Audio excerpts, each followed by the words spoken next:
լուր համաձայնություն կար, որ Արցախի ճակատագիրը որոշվում է երկու մարդու շփման արդյունքում, որտեղ ըստ էության Արցախի պետական ինստիտուտները որևէ կապ չունեին արդեն 20 թվականից հետո Հայաստանի պետական ինստիտուտների հետ, եւ ես առանց գերատեսչությունների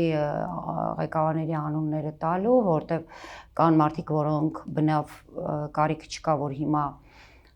նաեւ թշնամական այսպես թիրախում հայտնվեն,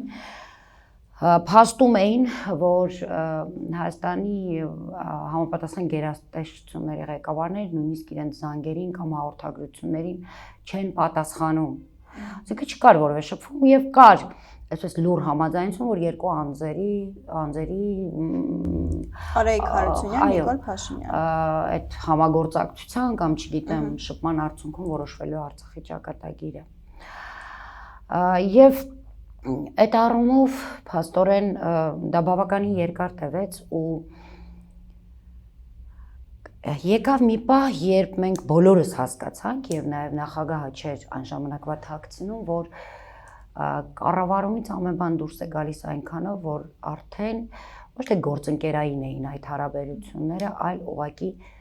տեղեկատվություն ստանում էր Արցախը, որը ուղղակի ի գիտություն ընդունելով շարժվում էր։